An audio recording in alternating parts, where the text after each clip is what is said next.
Baik, Assalamualaikum warahmatullahi wabarakatuh. Di sini saya Salsabila Suara dan teman saya, Naif Haidir, akan menjelaskan kode tugas algoritma perseptron. Yang pertama, apa itu algoritma perseptron?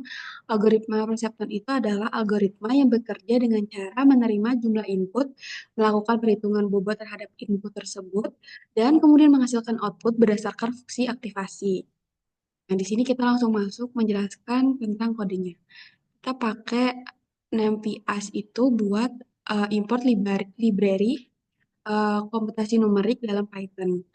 Terus kemudian kita pakai import matplotlib itu untuk memanggil visualisasi grafik atau plot. Kemudian yang bawah kita pakai forms kern dataset itu untuk memanggil dataset klasterisasi pengujian algoritma klasifikasi dan clustering. Kemudian kita masuk ke dataset.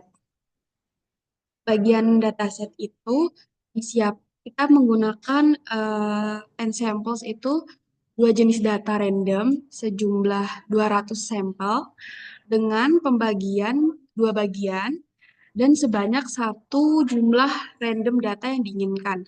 Kemudian kita panggil PLT itu untuk memvisualisasikan datanya.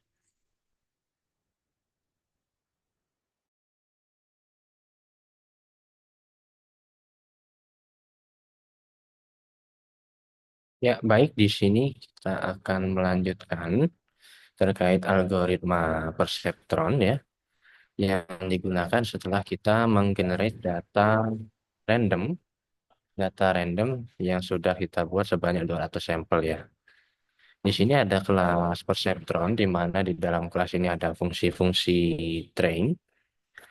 Fungsi train ini berfungsi untuk melatih neural network atau machine learning ini ya, untuk menentukan garis pisah seperti di bawah ini, garis pisah yang optimal untuk jumlah data yang kita gunakan.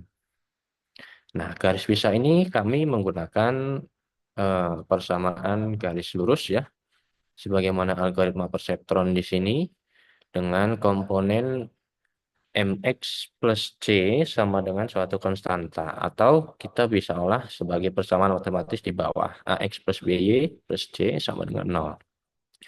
Nah, untuk mengoptimasi atau mencari posisi garis yang optimal, kita dapat mengubah nilai A, B, dan C. Kita modifikasi sedemikian rupa untuk, misal untuk dirotasikan di sumbu X, di sumbu Y, atau misal kita ingin menggeser secara lateral atau hanya horizontal. Nah, di sini kami menggunakan learning rate sebanyak 0,01 serta repetisi atau epoch sebanyak 10.000. Nah, kami menggunakan logik daripada perseptron, yaitu ketika data ya berada di zona yang tepat, misal di antara ini kan dibagi dua, maka data-data ini tidak perlu atau garis linear tidak perlu digeser. Namun jika ada satu titik yang klasifikasinya salah, maka kita akan menggeser garis tersebut atau memutar garis tersebut dengan mengubah parameter A, B, C sebanyak 0,01 pada repetisi 10.000 kali.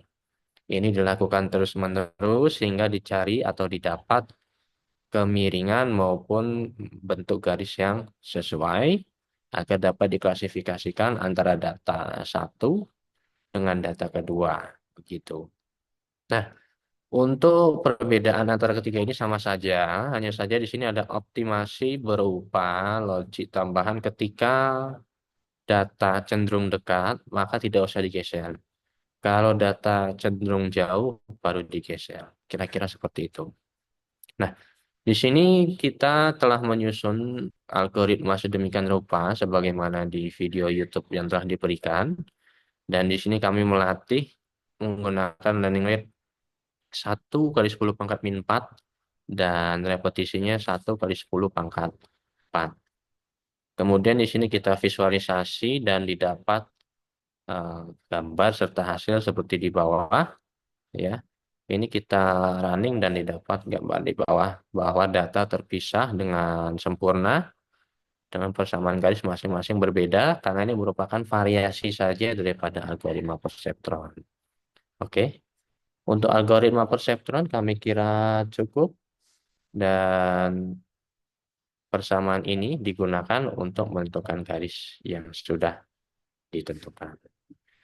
Baik, kami kira cukup. Terima kasih. Assalamualaikum warahmatullahi wabarakatuh.